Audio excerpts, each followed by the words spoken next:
Kalahakako, and welcome everyone back to Pink Crush 808. So, what's up and what's cracking today? You wouldn't believe. Okay, so I know when I was gonna go over my seasonal job, right? My seasonal job's not over, so I can't go over. I am not gonna go over it just yet. I have, I think, a couple more days, and then I'm done. But all I can say is that the company is great.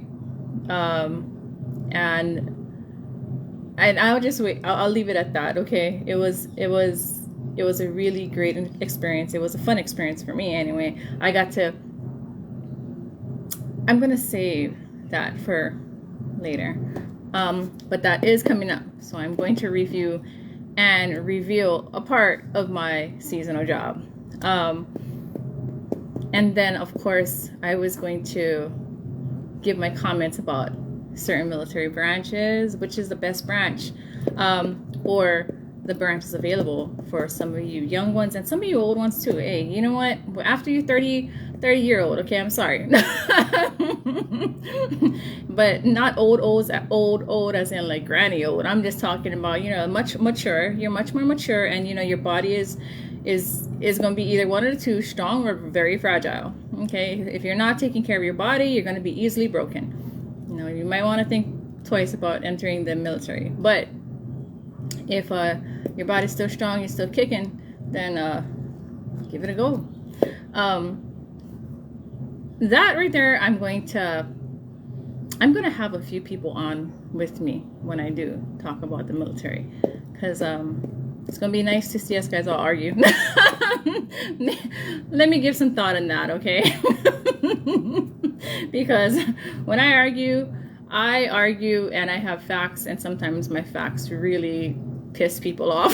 I'm not a good person to argue with. I am not. You know why? The worst thing about me when I argue is I won. If I am wrong, I apologize and I submit. All right, I'm wrong. Yep, you are right.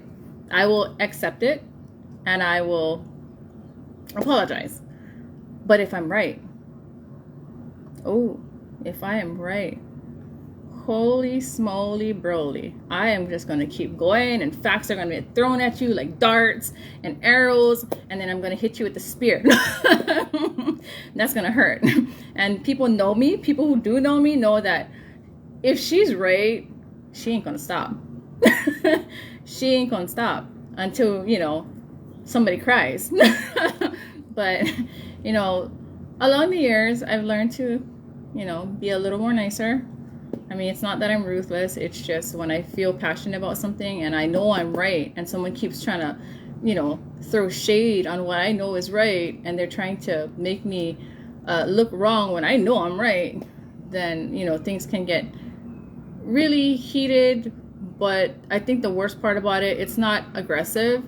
Maybe my voice is going to get a bit louder. Some of my actions may be a little more animated, but never aggressive, because, depending on who you are. Yeah, no. But if I'm right, then I'll lay down more facts and more facts and more facts and more reasons and more explanations, to a point where, either they're going to hate my guts and walk away. Most often, if they're a prideful person, they're gonna hate my guts. If they're a smart person, then they'll see it. If they're a person who has personality and humor, and they have a really great character, then we're gonna come to an agreement. But rarely does it ever happen. I usually end up dealing with prideful, arrogant, freaking asses sometimes.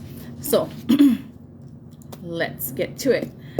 Dude, there was a strange dude that I met today in the store, and so there was someone else with me in the store, and they noticed him. He was following us, so he's like trailing behind us, trailing around us. And then I leave my cart. We're looking at the steaks, we're looking at the meats, right?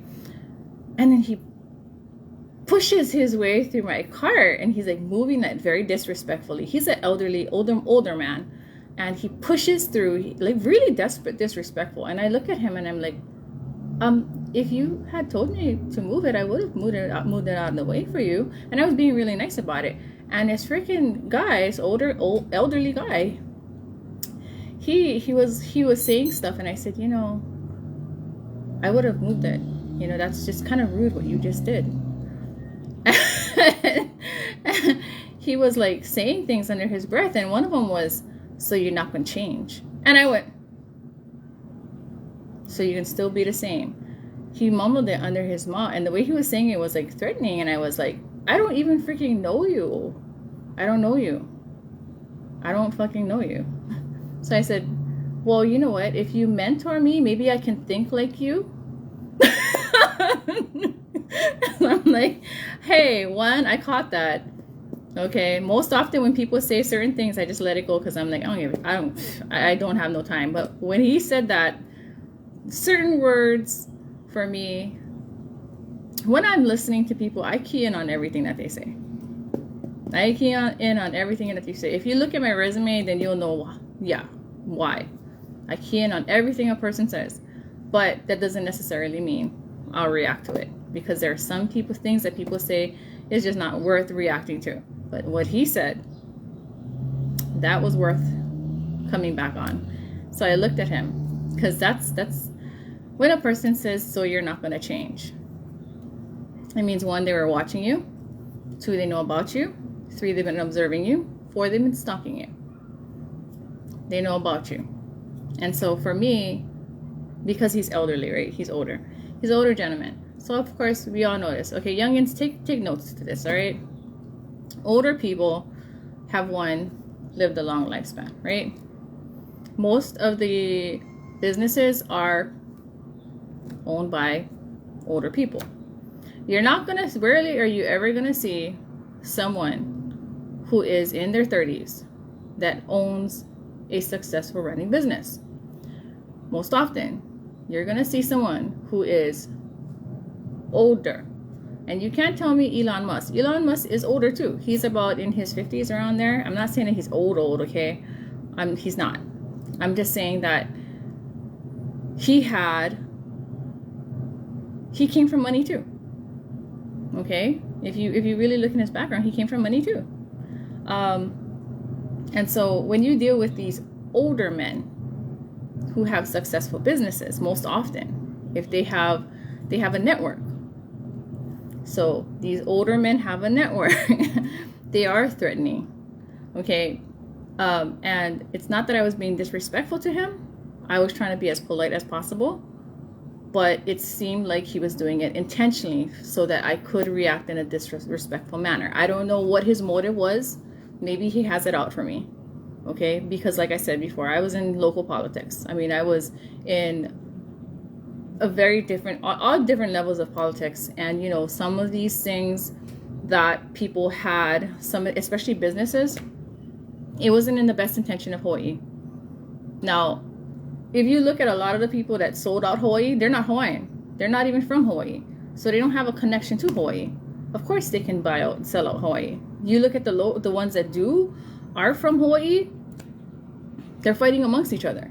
So of course, you know, in our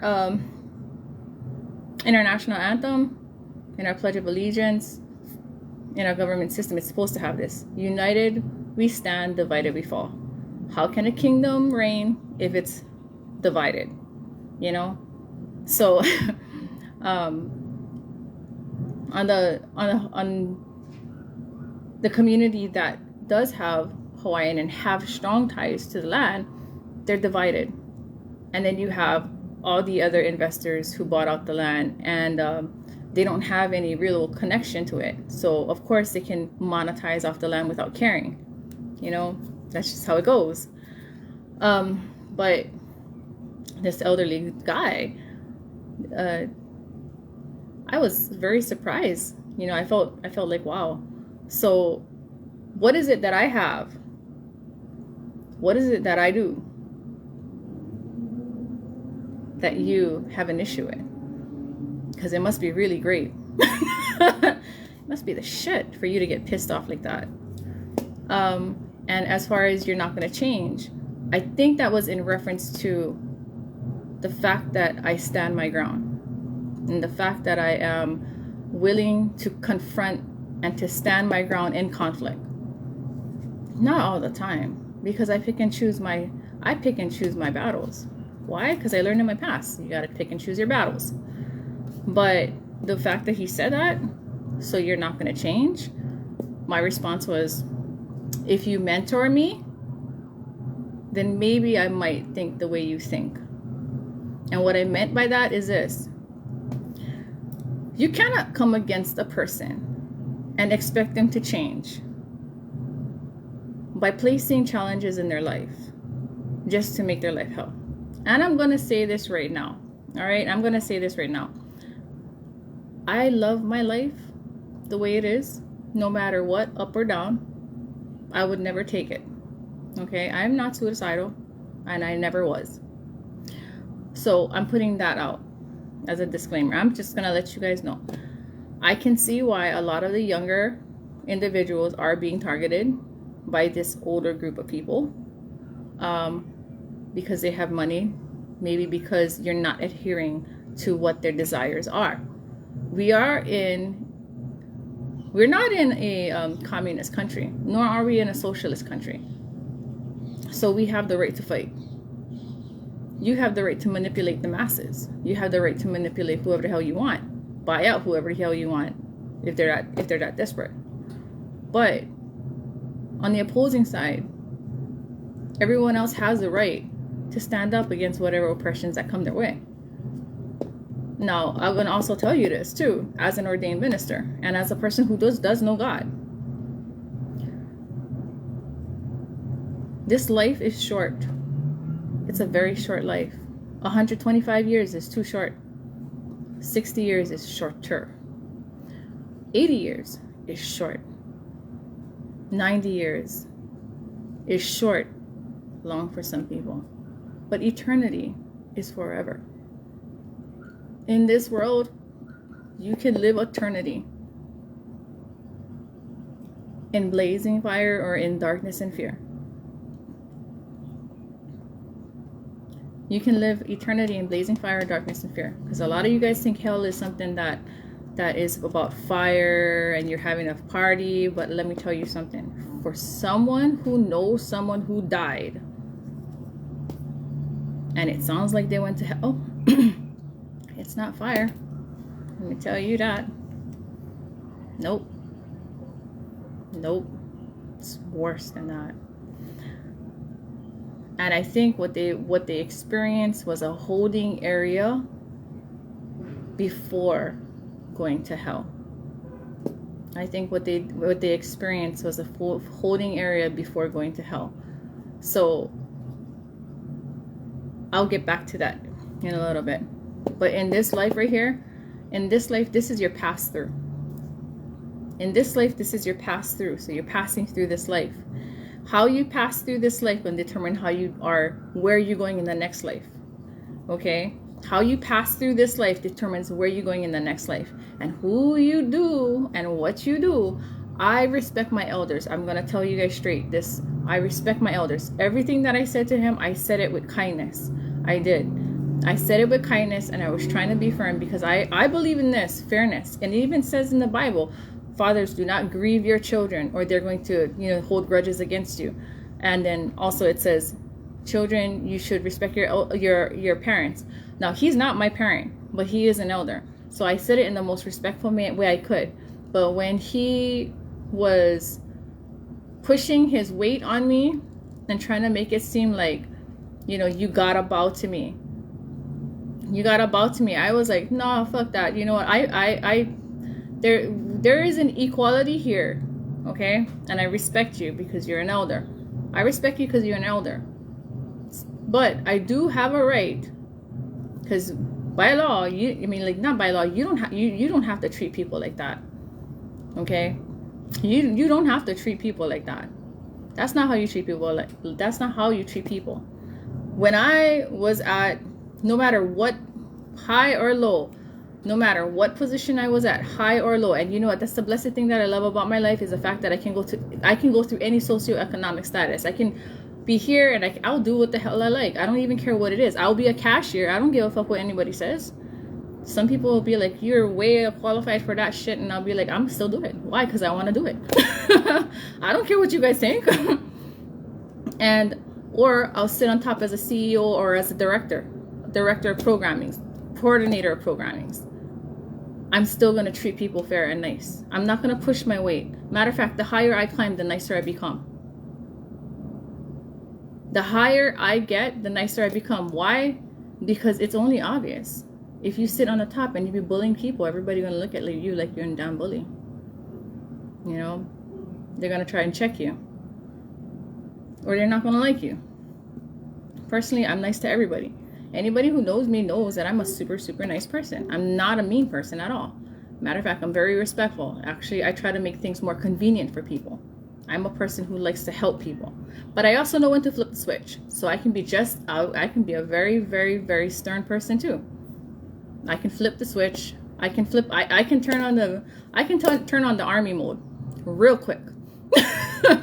Real quick. I can go from 1 to 100. But not with my elders. It's just what he said to me freaked me the fucking hell out. Oh, so you're not going to change. And I'm thinking, okay, change to you. What you let me do, submit. You want me to what? Bow down to you? The shit not going to happen, okay? You know why? Because I'm not here to bow down. I'm here to serve in God's capacity. What you let me do? Cower away from you? These people nowadays, you guys don't know how to treat humans like humans. You don't see people as human beings just like yourself. You think you guys are gods. And then you try to pull and God move when God watching you. You are not God. God will claim who God wants. You can meet God. And God gonna ask you about that circumstance. So we all know that there's powers and authorities in this world. For me, being an ordained minister, I already know that there's going to be spiritual battles in the natural. It's probably one of them that I just faced, that I just came across. You know, because out of the blue skies, nobody does that. Nobody does that and says stuff like that to anybody out of the blue skies. And that's not, it's coincidental. No, that's not coincidental. That is definitely not coincidental. And everything that happened after that wasn't coincidental either. So we all know, okay, so you hear all of these guys out here, all of these people on people on social media, and they're being targeted. We have one, or Andrew Tate is one of them. We have P. Diddy. Diddy is one of them. Okay, yeah, Diddy's shit was freaking nuts. He was freaking crazy. Doing all that violations of whatever. That was very, that's unjustifiable. I mean, like, I just fucking blew my mind. And because you would think he was a good guy because he was doing all these great things, but he was really, really doing some monstrous things to people. But how come only now they're targeting him? Why is only now he's getting thrown in jail? You know what I'm saying? And what was the most recent occurrence that happened to him? He had a lawsuit against someone who was feeding him all the money. Why? Because he asked him to be a partner. He said he was good enough to be a partner and not an associate. That could have been a connection. I don't know. That's hearing it from the grapevine, all right? So I don't know the backstory of that. That's just something that I heard. That's hearsay. That's hearsay, but it's on the social media platforms. Then you have Andrew Tate. Andrew Tate, I don't know. Some say he's controlled opposition, and some say he's, he rubbed people the wrong way. Possibilities. For me, I just have a strong personality. I don't think I'm within that jurisdiction. Maybe at some point I was up here, but I took a different route, and my route that I took is a godly route. I decided to ordain and give my life up to God. But every day is a struggle. I'm not perfect, okay? Because I do revert back to certain things when I was not ordained. Okay, so certain characteristic traits that I'm working on, that because I have a very strong personality. I have a very strong personality. And the thing about my strong personality is when I see certain things, I'll call it the way I see it. Most often, it is true. It's true. It's the truth. And people don't like hearing the truth. So then I get persecuted for speaking the truth. And then when I look back at it, I'm like, that's Christianity. A Christian is going to tell the truth. You're gonna speak the truth. You're gonna tell the truth. People are not gonna. They're not gonna appreciate your truth. They're not gonna like your truth because you're exposing a certain evil. And so that's what I do. That's what I did. And that's what rubbed a lot of people the wrong way. And I'm pretty sure a lot of people who have money. But as a Christian, what am I supposed to submit to mammon? Am I supposed to submit to money? Then how can I be a Christian? Am I supposed to carve away when it comes on top of when it comes knocking at my doorstep? Then how am I a Christian? How am I a Christian if I'm a coward? How am I a Christian if I lie? How am I a Christian if I be biased? You know, even for myself, if I did something wrong, I'll fess up. I'll go through the consequence. I'll go through the consequence. If I messed up, I feel fucking messed up. You know, some of those consequences are hard lessons, but that's part of Christianity. And so it was just really strange how all of that happened.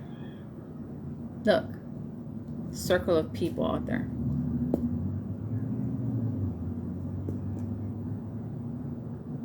Maybe you tried to mentor me. If you mentored me, maybe I might think the way you think. I don't know how you think, and I don't want to know actually, but if you give it a try, we'll see what happens. If it's a lie and you're living in a way of the world, I cannot join you. Before I became an ordained minister, and this sounds crazy, even I thought it was crazy. Before I became an ordained minister, and I was transitioning, I had money flow. Things were comfortable for me. I was great. The moment I picked up my cross in a different way, and I served the one true God. Right before my ordination, after my schooling ended, after I got my certifications, my college certifications, and my schooling ended, and not of theology, okay, but up that era. It was Israel Biblical Institution. After I got my certifications from there, and I was working on my bachelor's there. I already have a bachelor's. There was a lot of spiritual occurrences that happened. One, I don't drink. I stopped drinking. I couldn't drink anymore. When I took the path of God and I said, yes, Lord, I will follow you with all my heart, I couldn't consume alcohol anymore. It would burn my throat. Even when I touch it on my lip, it burns my lip. 2, I don't do drugs. I've never done drugs. 3, I don't smoke. I don't smoke tobacco. I've never done tobacco. I don't smoke anything. I don't do drugs. I don't drink. None of that. But I've seen some crazy stuff, spiritual stuff that would make the back of your hairs stand up. And I'm talking about some nut stuff that I was like, what in the hell? Like, I know I don't do drugs. I don't do drugs. I'm not in depression. But there was this one vision. And that's not a demonic sign, all right? There's this number 1. There was this one vision that I had. I just finished reading my Bible, and I was about to go to sleep. And as I closed my eyes, this thing appeared before me. And you know, like how the druids, they had that cover all over them, and they have like that black cloak, so it's covering half their face and they have that robe, the black robe on them, right? So this thing, it had that attire. It had black robe covering half its face. I could see only this part of its face, and a black robe. And when it came before me, it had a chalice, and in the chalice there was this liquid, and the chalice itself, it wasn't gold. Okay, it was not gold. It was more like a silverish chalice, but it looked very ancient. Like it was like it could have looked like, you know how carved stone, but it had like a silverish outlining. And it lifted the chalice up to me, and I was like, I woke up, I opened my eyes, and I said, what the freaking hell was that? And then I closed my eyes again, and again it appeared in front of it appeared in front of me, and it lifted the chalice up and the liquid, and I looked into the chalice, and I looked from where I was into the chalice. It wasn't too close. It wasn't too close to me, but I could see it, and there was like this black liquid, and in the black liquid there was like this sparkles of purple. So there was like this sparkling swirls of purple, and what it represented was drinking the cup of the worldly ways. So he was, you know, like how Jesus, he got tempted by the devil, and the devil was offering him all these things, all these worldly things, right? But that chalice represented all of the worldly things: fame, wealth, success, romance, and but superficial romance, of course, and everything that anybody in this world would want. Now, I do recall telling you guys that, you know, I came from the worldly ways. I mean, not disgusting, but I was, you know, in the music scene, and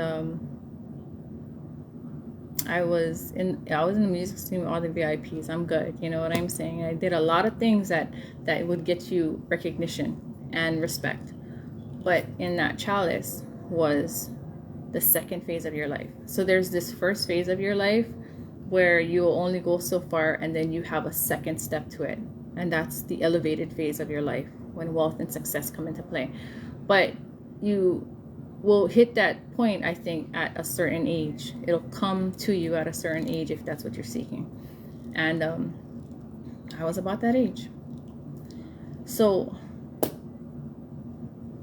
when it offered that chalice, I opened my eyes again. I said, no, that has to be my imagination. There's no, it has to be my imagination.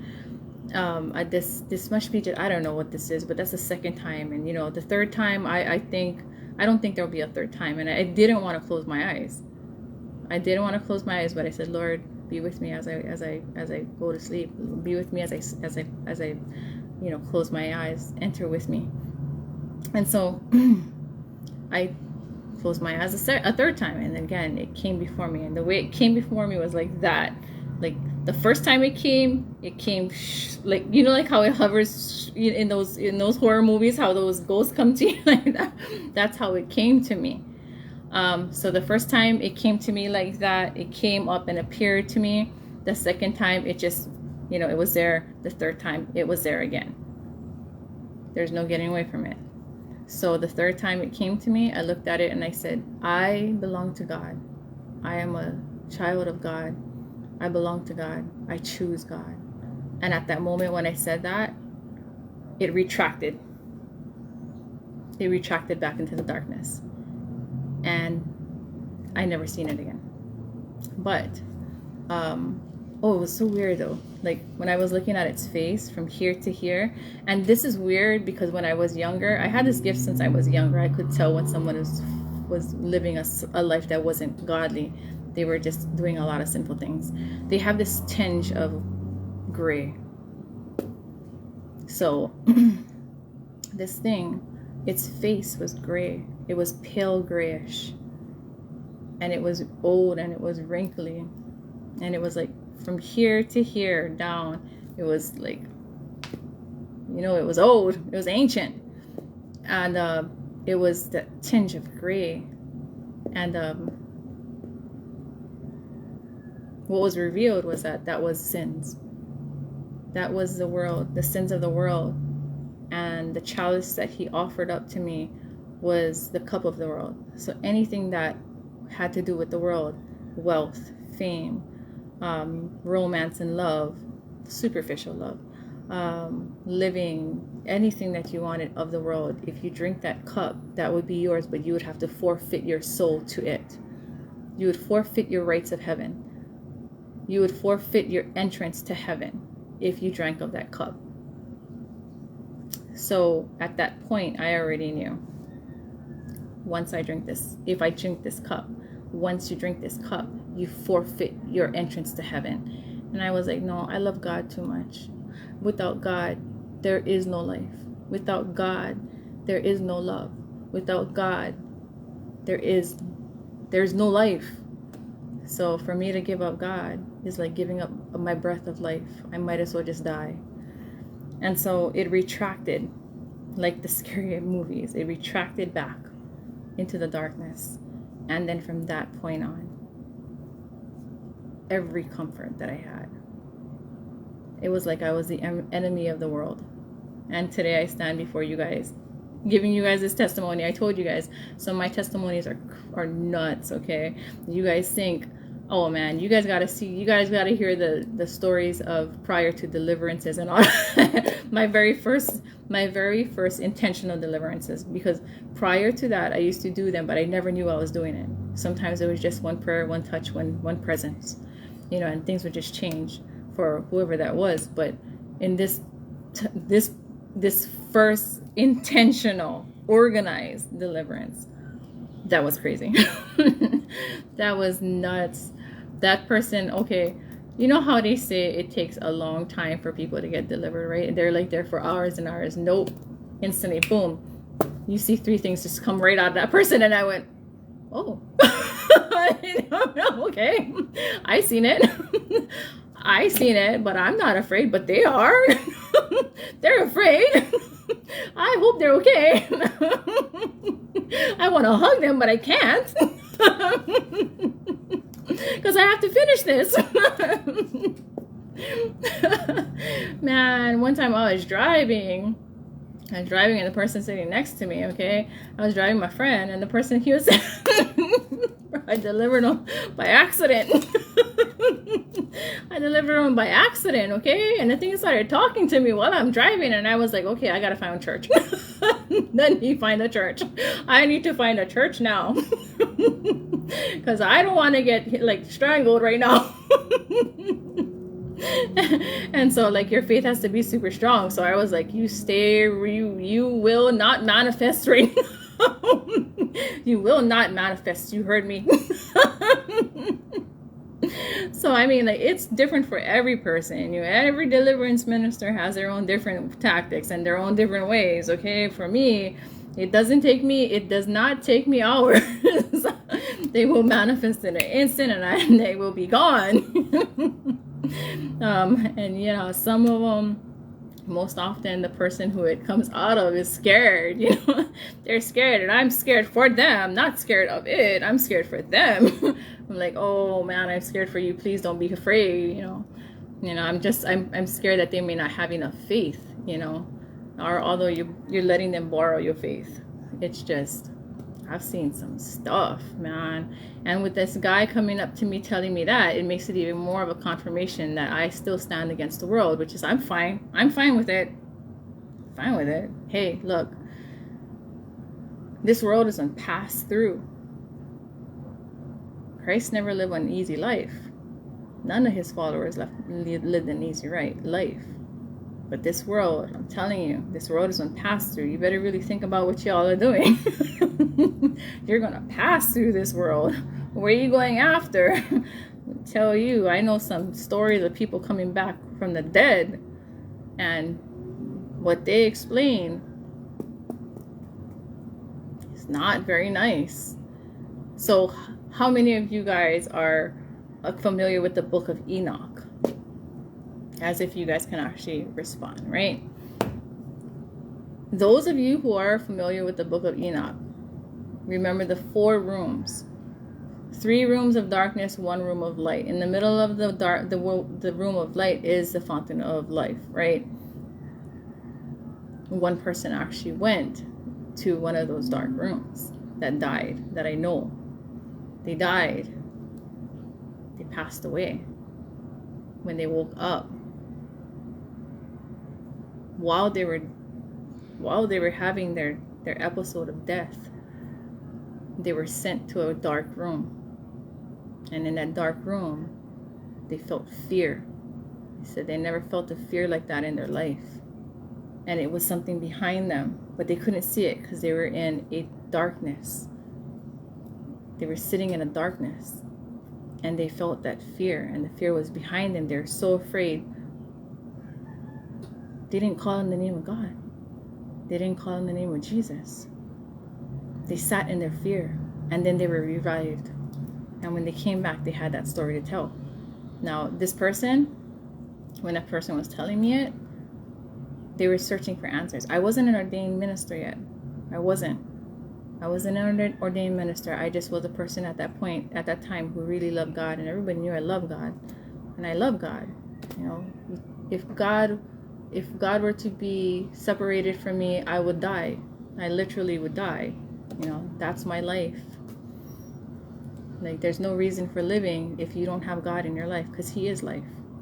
You know, when you feel the love of God, and when you feel the presence of God, and when you're in His presence, and when you have a relationship with God, you're not going to want to give it up for anything in this world. When you have testified, when you have experienced the love of God, when you experience His miracles and how He works in your life, you're never going to want to give that up, because you know who He is. You know His presence. You know how He shifts the world, and how He shifts people and things, and He makes the impossible possible. You're not going to want to give it up. You're never going to want to give that up. But there are people who do, and they give it up for so minor things, you know. Give it up for $1 million. They give it up for a comfort in this life that's not even worth. This life is a pass-through. This life is just a pass-through. Like, this is not the end game. This life is not the end game. This life is the pass-through. You're going to pass through this life, and then you're going to be in the next life. The spirit. The life of the spirit. And that's where it's going to be much longer. So if you think suffering in this life right here is bad, man, if you ain't able to reach the heavens, and you end up in hell, or the holding grounds before that, that's going to be longer. That's going to be a longer period of your life in torment. This is nothing. If you're not a millionaire, you still got the breath of life in you. If you don't have the love of your life, or I don't know what else. You know, everybody's chasing after millions. And I get it. I understand. I can understand you, you know. But I also understand how you get it. How you achieve those millions matter. What you do when you have it. How you treat people. What you do with your power. Because you're going to have power. What you do with it going to matter. Going to matter. So I know that those who may not be, I'm going to vex a lot of people. My presence alone will vex people. And it's because, you know, I have the Spirit of God in me. And I know a lot of other people do too. And those are the ones that are getting, you know, you guys, I know those of you who do have the Spirit of God and the Spirit of light in you, I know you go through some stuff, okay? I know you go through some periods where you don't know why people don't like you. And I know you go through periods where you feel like you want to be liked. I was in that position too, okay? So for those of you who are walking in the light of God, listen. It's not you. It's not you. It's the fact that you have something precious in you. You have the light of God in you. Now, you can't harbor it. You have to share it. So all these people that don't like you, you have to learn how to be kind to them. Sometimes I'm not kind to them. I ain't kind to them. Because some of the things that they say or do is very disrespectful. And sometimes the worldly side gets to me. And other times it's because you have to set the boundary. If you are a Christian that does not know how to set a boundary and are always afraid of conflict, because right is right and wrong is wrong. A person who is a Christian understands right is right and wrong is wrong, but you have to know what is right and you have to know what is wrong. And if you're a person that's not going to say anything, how much of a Christian are you? You know? So because you're a Christian and you choose to do what is right, it will vex people who are sitting in the worldly ways. And most often when they sit in the worldly ways, they have power. They have power, they have influence, they have money. Now, I always choose a verse for you guys or a passage for you guys, right? Not a verse. I always go for passages. I'm not those versey type of persons. No, you go for passages here. Or we'll go for half a passage. Or maybe we'll go for like 5 verses or more. So the verse I'm going to share with you, okay, people who are light, who have the light of God in you, you have to share that light. Even with the people that you don't like. Sometimes the thing that they need the most is kindness. Kindness, and so you can suppress the unclean spirit within them. Now, it's going to be hard, but you can do it. And then there are other times when they're doing something and you need to call it out. You need to question it. You need to call it out. You need to set that boundary. Will they like you? Will they hate you? Yes. Will they make up stories about you that say you are a horrible person? Yes. Will you tolerate it? No. Will you take on the repercussion of it? With the strength of God. But know that every lie is exposed on God's timing. All right? So don't ever sit inside a position where you feel like you're being mistreated and think that they're going to get away with it. They're not going to get away with it. They're not. And this here, Sirach chapter 9, verses 11 to 13. Listen to this, okay? Do not envy the wicked, for you do not know when their day will come. Okay? So when people do wicked things to you, don't envy them. Don't be jealous of them. Don't covet them. Don't envy them. For you don't know when their time will come. Do not delight in the pleasures of the ungodly. Remember, they will not die unpunished. Do not delight in the pleasures of the ungodly. Remember, they will not go unpunished. Keep away from those who have power to kill, and you will not be filled with the dread of death.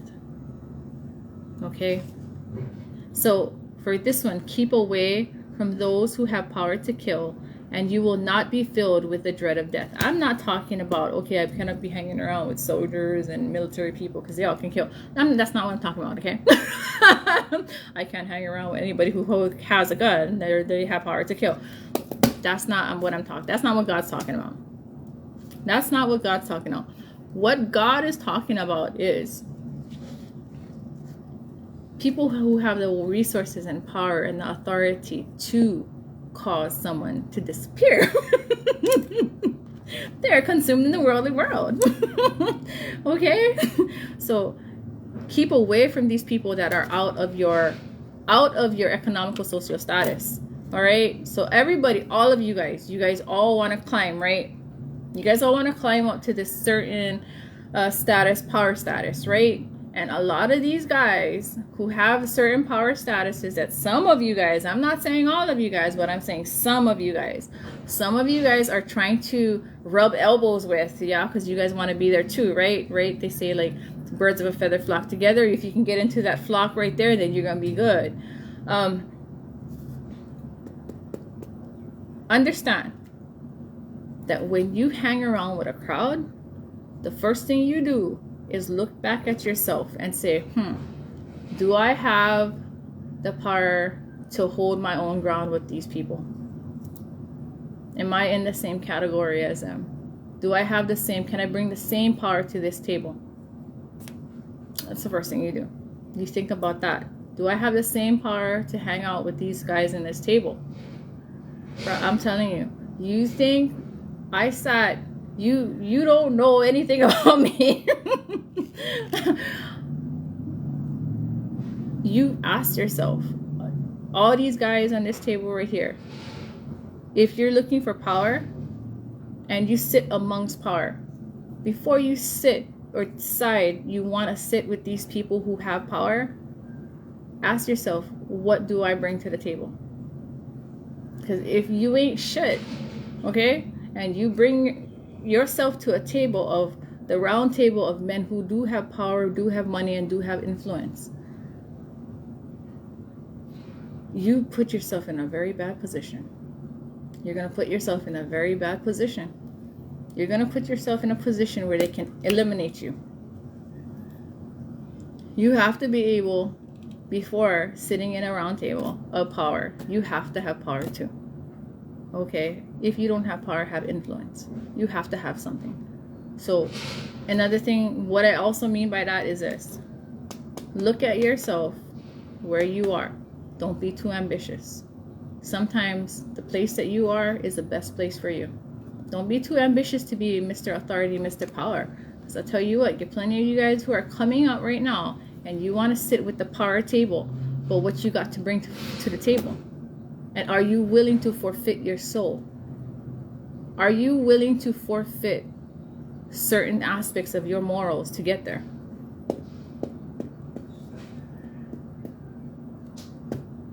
If you ain't got nothing to bring to the table, don't go to the table. And if you ain't got nothing to bring to the table, don't think that you are nothing. Check your ambitions first.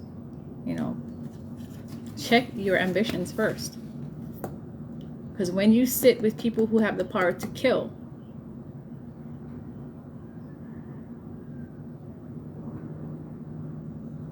you never know, you might just be the next target if you can hold your own. You think those type of tables stay? But keep away from those who have the power to kill, and you will not be filled with dread of death. It's worse to live every single day dreading death, wondering if death can be knocking at your door, than to live a life of humility and to live a regular, typical life. It's so much better to live with a peace of mind than to live with power but wonder when's the next time somebody will come and sideline you.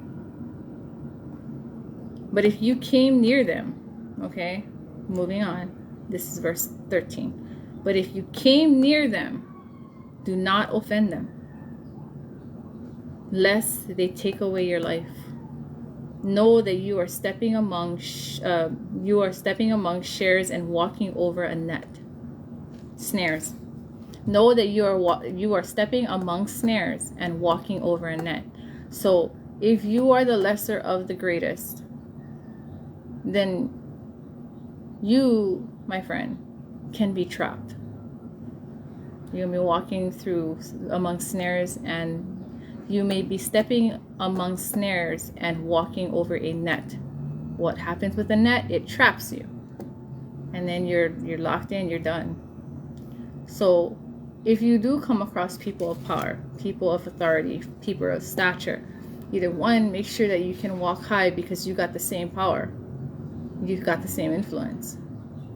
Or two, don't offend them. for me, I probably offended them. Why? Because that's my call in life. I don't speak the truth. I'm going to speak the truth. I am going to stand my own. I am. What kind of Christian would I be if I cowered? So the best thing is, for one, we come to an agreement. You leave me alone, I'll leave you alone.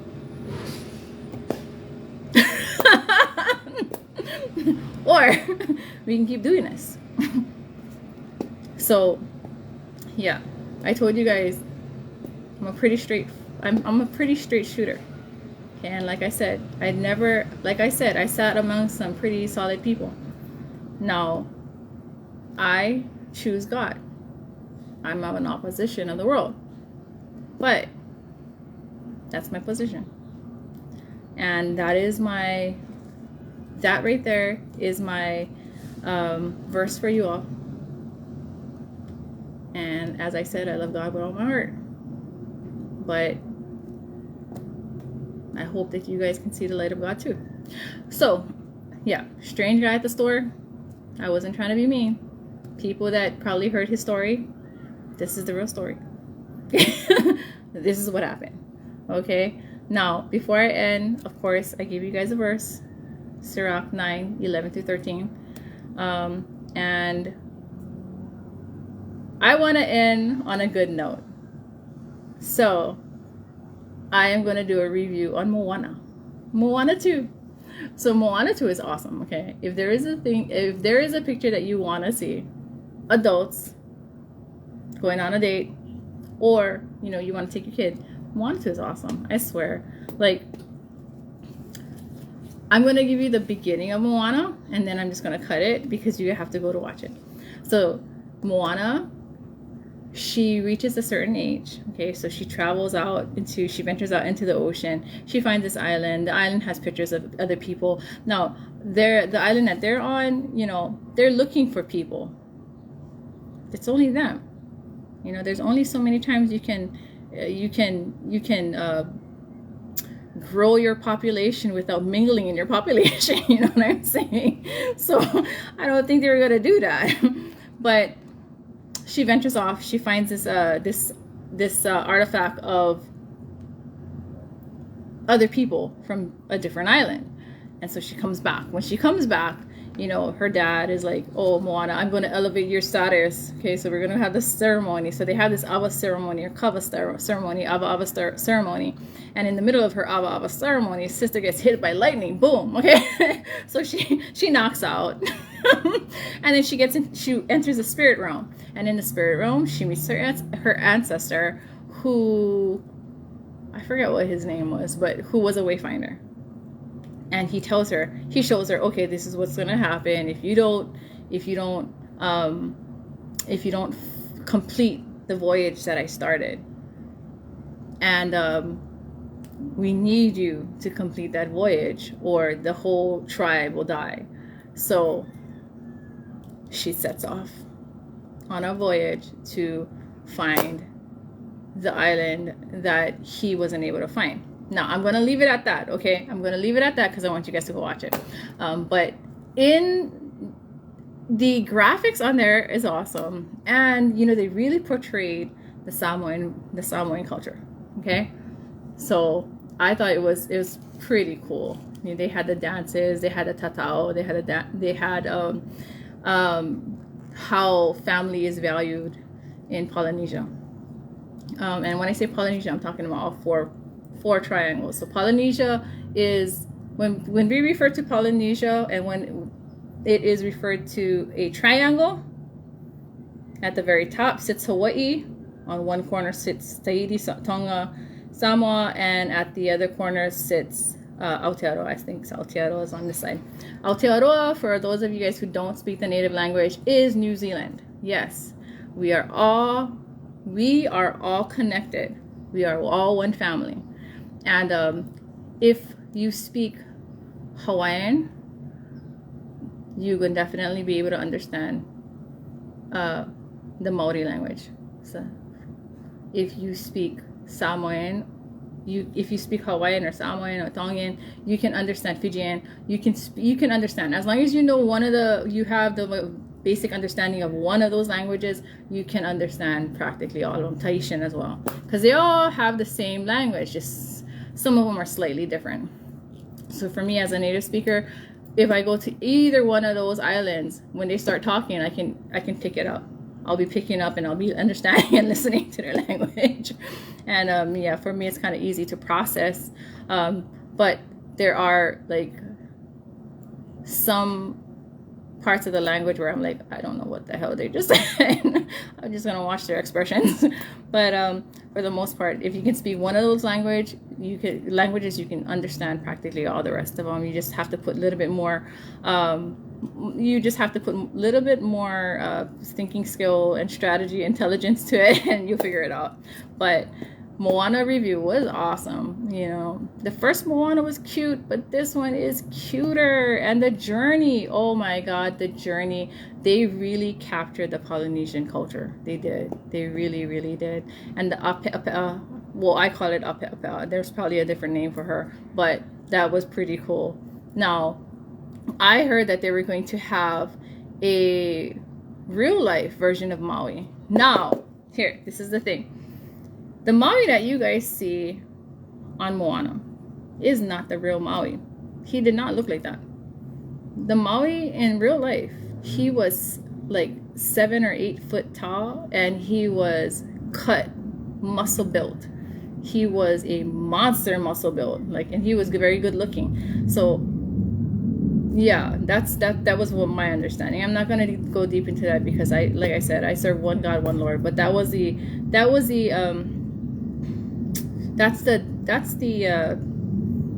only thing that I was like, my eyebrow raised. I was like, I don't agree with that, because I don't think Maui was fat. No Polynesian back then was fat.